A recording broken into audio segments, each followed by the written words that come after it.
बिस्मिल्लाहिर्रहमानिर्रहीम बिस्मिल्लाहिर्रहमानिर्रहीम। आज के इस लेक्चर में हम जो है सेकेंड ईयर के chapter 17 coordination and control start करेंगे। इस चैप्टर का सबसे पहला टॉपिक जो हमारे पास है वो है division of labour. Division of labour हम किसे कहते हैं?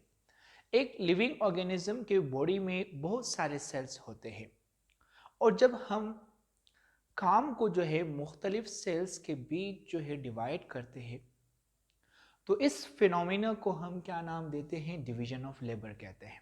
ठीक है, एक मल्टी सेलुलर ऑर्गेनिज्म के बॉडी के अंदर बहुत सारे सेल्स होते हैं और जब हर सेल जो है एक पर्टिकुलर काम को सर अंजाम देता है तो इस प्रोसेस को हम क्या कहते हैं? डिवीजन ऑफ लेबर कहते हैं। ठीक है, तो वो अमल जिसके दौरान आप काम को जो है मुख्तलिफ सेल्स के बीच डिवाइड करते हो ताकि हर सेल जो है एक पर्टिकुलर काम को सर अंजाम दे, उस प्रोसेस को हम कहते हैं डिवीजन ऑफ लेबर। नेक्स्ट हमारे पास क्या है? Specialisation of cell. वो प्रोसेस जिसके दौरान आप जो है सेल को जो है एक पर्टिकुलर फंक्शन सर अंजाम देने के लिए तैयार करते हो, उस प्रोसेस को हम क्या नाम देते हैं? स्पेशलाइजेशन ऑफ सेल कहते हैं। ठीक है, तो वो अमल जिसके दौरान आप सेल को जो है एक पर्टिकुलर फंक्शन सर अंजाम देने के लिए प्रिपेयर करते हो, उस प्रोसेस को हम कहते हैं स्पेशलाइजेशन ऑफ सेल। नेक्स्ट हमारे पास क्या है? कोऑर्डिनेशन है। कोऑर्डिनेशन पर हम किसे कहते हैं? जब मुख्तलिफ सेल्स के बीच या मुख्तलिफ बॉडी पार्ट्स के बीच कनेक्शन को हम क्या नाम देते हैं? कोऑर्डिनेशन कहते हैं। तो आपने ज़हन में रखना है between the cells of our body and between the different organs of our body जो कनेक्शन पाया जाता है उस कनेक्शन को हम क्या नाम देते हैं? कोऑर्डिनेशन का नाम देते हैं। तो दोबारा आपके लिए रिवाइज करता हूँ, डिवीजन ऑफ लेबर हम किसे कहते हैं? डिवीजन ऑफ लेबर उस अमल को कहते हैं जिसके दौरान हम बहुत सारे सेल्स के बीच जो है काम को डिवाइड करते हैं। तो division of function between cells is known as division of labour. ठीक है, जब आप मुख्तलिफ सेल्स के बीच जो है काम को जो है तकसीम करते हो तो इस अमल को हम क्या नाम देते हैं? डिवीजन ऑफ लेबर का नाम देते हैं। स्पेशलाइजेशन ऑफ सेल हम किसे कहते हैं? वो प्रोसेस जिसके दौरान आप सेल को तैयार करते हैं पर्टिकुलर फंक्शन सर अंजाम देने के लिए, उस अमल को कहते हैं स्पेशलाइजेशन ऑफ सेल। ठीक है, phenomenon during which cell is prepared for a particular function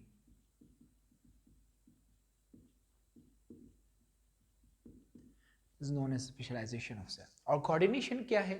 जब आप मुख्तलिफ सेल्स के बीच या ऑर्गन के बॉडी पार्ट के मुख्तलिफ ऑर्गन्स के बीच कनेक्शन क्रिएट करते हो तो connection between the different cells of our body और different organs of our body is known as coordination।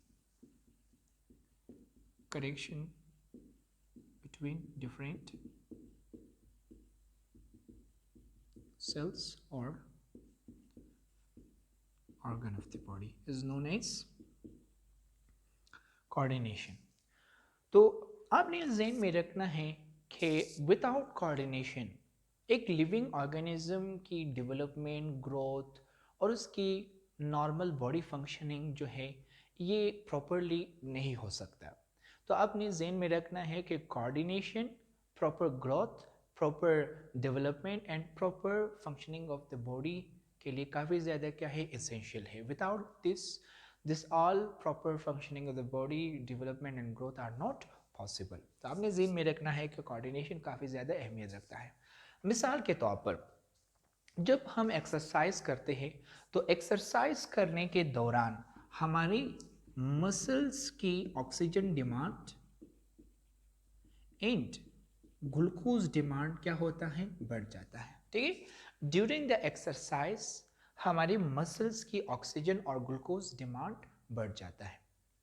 इस ऑक्सीजन एंड ग्लूकोज डिमांड को फुलफिल करने के लिए हमारे बॉडी के दो ऑर्गन जो है वो काम करना स्टार्ट कर देते हैं एक साथ। हमारे जो लंग्स है ये ब्रीथिंग प्रोसेस को क्या करता है? फास्ट करता है। ब्रीथिंग इसलिए ये फास्ट करवाता है ताकि जल्द से जल्द ऑक्सीजन और मैक्सिमम अमाउंट ऑफ ऑक्सीजन वो बाहर से इन सेल्स के लिए, इन मसल सेल्स के लिए हासिल कर ले। ठीक है, तो आपने ज़हन में रखना है कि लंग्स वो जल्दी जल्दी जो है काम करता है ताकि वो maximum oxygen in muscle cells के लिए बाहर से बंदोबस्त कर ले। और इसी तरह हमारे हार्ट है, हार्ट की पंपिंग जो है फास्ट हो जाती है। हार्ट की पंपिंग इसलिए फास्ट हो जाती है ताकि वो जल्द से जल्द ऑक्सीजन और ग्लूकोज को मसल सेल्स तक पहुंचाए। तो यहाँ पर आप खुद ऑब्जर्व कर रहे हो कि जैसे ही लंग्स की एक्टिविटी बढ़ जाती है, हमारी हार्ट की भी एक्टिविटी खुद ब खुद बढ़ जाता है। और इन दोनों की एक्टिविटी को बढ़ाने में कौन हेल्प कर रहा है? मसल्स। जब मसल्स की नीड बढ़ जाती है तो लंग्स की एक्टिविटी बढ़ जाता है, और जैसे उसकी एक्टिविटी बढ़ जाती है हार्ट की भी एक्टिविटी बढ़ जाता है। तो यहाँ पर आप खुद देख सकते हो कि इन तीन ऑर्गन्स के बीच क्या पाया जाता है? कनेक्शन। तो यही कनेक्शन है जो हमें एक्सरसाइज करने में हेल्प करता है। अगर इन तीनों ऑर्गन में से एक भी ऑर्गन जो है अपनी फंक्शन प्रॉपरली सरंजाम ना दे तो एक्सरसाइज करना हमारे लिए पॉसिबल नहीं है। यहाँ से आप खुद अंदाज़ा लगा सकते हो कि coordination between different organs of our body कितना ज़्यादा एसेंशियल है। इसी तरह बुक में एक और एग्जाम्पल भी दिया गया है। हमारे ब्रेन के अंदर जो है मेडुला पाया जाता है। उस मेडुला के अंदर जो है हाँ क्या पाया जाता है? थर्स्ट सेंटर पाया जाता है। ठीक है, हमारे ब्रेन के अंदर एक रीजन है मेडुला। इस मेडुला के अंदर जो है थर्स्ट सेंटर पाया जाता है। ये मेडुला के अंदर जो है एक रीजन पाया जाता है। वो रीजन जो है क्या करता है कि हमारे ब्लड के अंदर कार्बन डाइऑक्साइड की कंसंट्रेशन को डिटेक्ट करता है। अगर हमारे ब्लड के अंदर कार्बन डाइऑक्साइड की कंसंट्रेशन बढ़ गई हो तो ये मेडुला हमारे रिब्स के मसल को, जिसे हम कहते हैं इंटरकॉस्टल मसल्स, डायफ्राम को,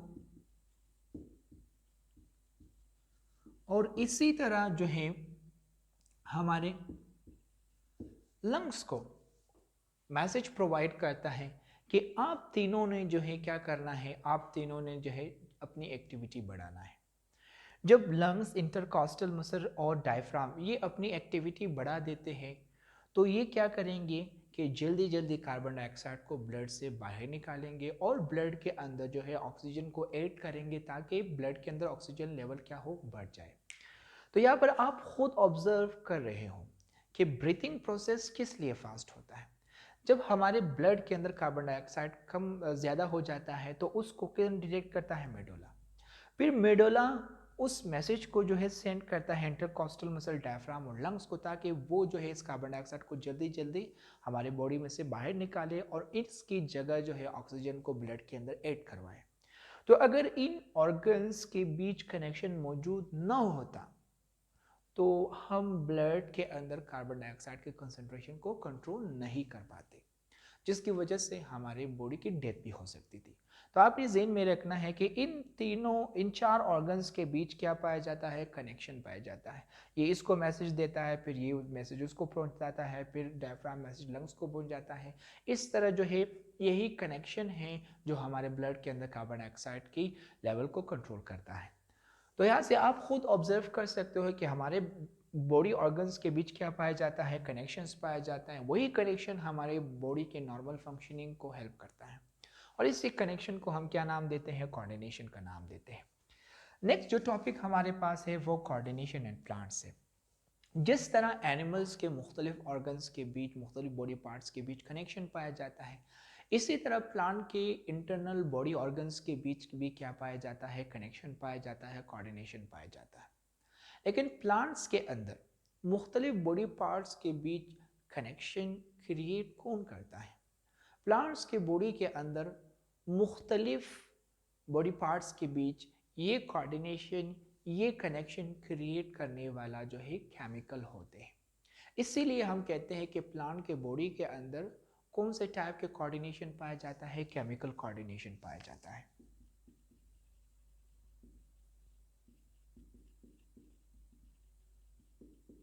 ठीक है, तो आपने ज़हन में रखना है, just like an animal, plant के मुख्तलिफ इंटरनल बॉडी ऑर्गन्स के बीच भी कनेक्शन पाया जाता है, कोऑर्डिनेशन पाया जाता है, और उस कोऑर्डिनेशन को मेंटेन को रखता है। उस कोऑर्डिनेशन को कौन क्रिएट करता है?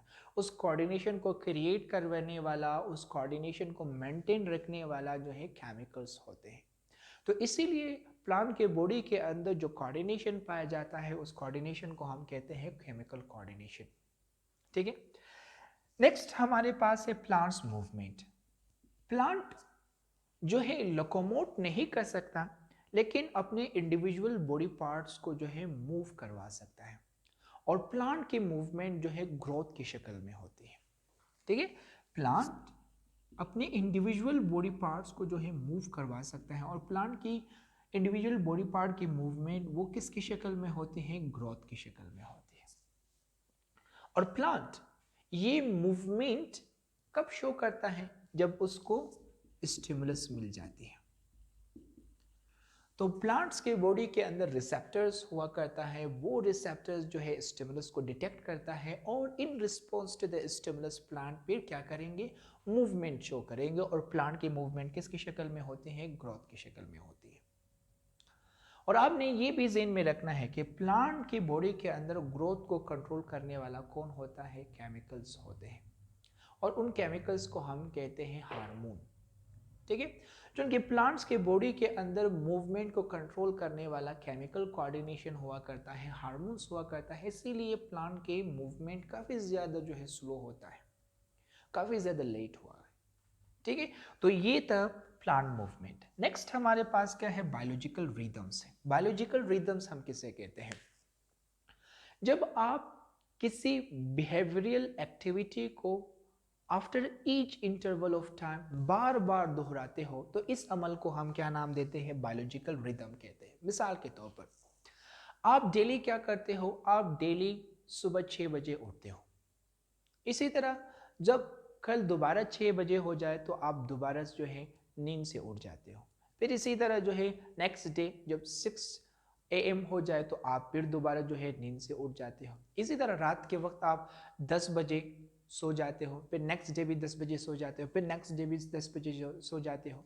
तो ये क्या है?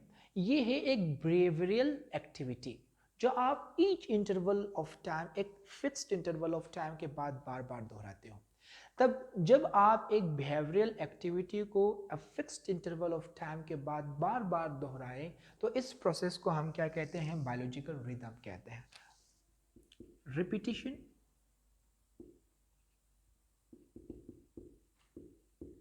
behavioral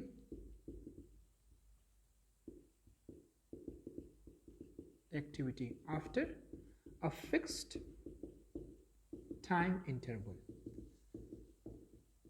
is known as biological rhythm। ठीक है, हमारे बॉडी के अंदर एक सिस्टम हुआ करता है, एक मैकेनिज्म है, एक सिस्टम है।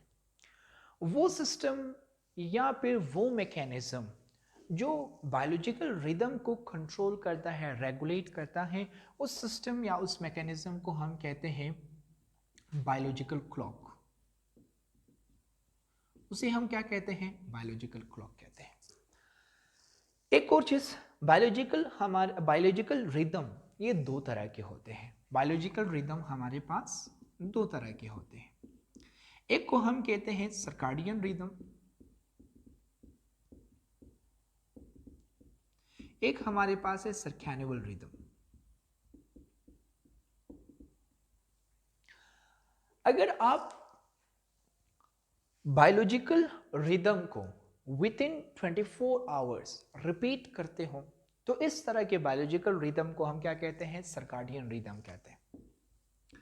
If a biological rhythm is repeated after each 24 hours of time, then इस तरह के बायोलॉजिकल रिदम को हम क्या कहते हैं, सर्काडियन रिदम कहते हैं। मिसाल के तौर पर हमारा क्या है, सोना, उठना, खाना, ये वो सारे बिहेवियरल एक्टिविटीज़ है जो आप 24 आवर्स के इंटरवल में क्या करते हो, रिपीट करते हो।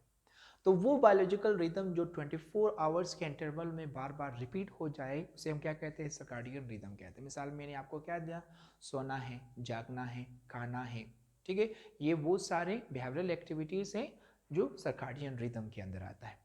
फिर नेक्स्ट हमारे पास क्या है, सर्कैनुअल रिदम। सर्कैनुअल रिदम हम किसे कहते हैं, एक ऐसा बिहेवियरल एक्टिविटी या एक ऐसा बायोलॉजिकल रिदम जो आप ईयरली रिपीट करते हो उसे हम क्या कहते हैं, सर्कैनुअल रिदम कहते हैं। मिसाल के तौर पर ईद है, हर साल जब ईद आता है तो आप नए कपड़े खरीदते हो, आप नए जूता खरीदते हो, आप अपने बाल बनाते हो। तो ये क्या है, ये एक बिहेवियरल एक्टिविटी है जो आप जो है ईच ईयर बार बार क्या कर रहे हो, रिपीट कर रहे हो। जब आप एक बायोलॉजिकल रिदम को विद इन 1 ईयर के टाइम पीरियड में बार बार रिपीट करते हो तो उसे हम क्या कहते हैं, सर्कैनुअल रिदम कहते हैं।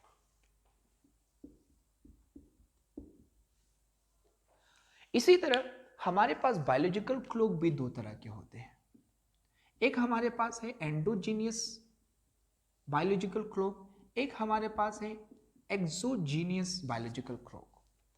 अगर आपके बायोलॉजिकल रिदम को एक्सटर्नली रेगुलेशन मिल रहा है तो इस तरह के बायोलॉजिकल क्लॉक को हम क्या कहते हैं, एक्सोजीनियस बायोलॉजिकल क्लॉक। मिसाल के तौर पर आप जब सुबह जागते हो तो आपको जागने में कौन हेल्प करता है, अजान, दूसरा परिंदे की आवाज़, तीसरा सूरज की रोशनाई। सूरज की रोशनाई, परिंदों की आवाज़, इसी तरह अजान, ये वो सारे एक्सटर्नल रेगुलेटर्स है जो आपके बायोलॉजिकल रिदम को क्या कर रहा है, कंट्रोल कर रहा है। अगर एक्सटर्नल फैक्टर्स आपके बायोलॉजिकल रिदम्स को कंट्रोल कर रहा है तो इस तरह के बायोलॉजिकल क्लॉक को हम कहते हैं एक्सोजीनियस बायोलॉजिकल क्लॉक। लेकिन अगर आपके बायोलॉजिकल क्लॉक को इंटरनली रेगुलेटर्स मौजूद है जो रेगुलेट कर रहा है तो इस तरह के बायोलॉजिकल क्लॉक को हम क्या कहते हैं, एंडोजीनियस बायोलॉजिकल क्लॉक कहते हैं। If a biological rhythm is regulated from internal regulators by internal regulators तो इस तरह के बायोलॉजिकल क्लॉक को हम क्या कहते हैं, एंडोजीनियस बायोलॉजिकल क्लॉक कहते हैं। तो ये था आज की टॉपिक जिसमें हमने चैप्टर 17 के कोऑर्डिनेशन एंड कंट्रोल चैप्टर को स्टार्ट किया। इसमें हमने division of labour, specialisation of cell, coordination, coordination in plant, plant movement, biological rhythm, biological clock और उनके टाइप्स वगैरह पढ़े। होप आपको समझ आ चुका है। अगर आपको कोई क्वेश्चन है तो आप नीचे कमेंट बॉक्स में पूछ सकते हो, मैं जल्दी कोशिश करूँगा कि आपके क्वेश्चन को सॉल्व कर सकूँ। और अगर आपने अभी तक हमारे चैनल को सब्सक्राइब नहीं किया है तो नीचे आप हमारे चैनल को सब्सक्राइब भी करें और बेल आइकन को भी दबाएं ताकि हमारे नए आने वाले वीडियोस आपको पहले पहुंच सके।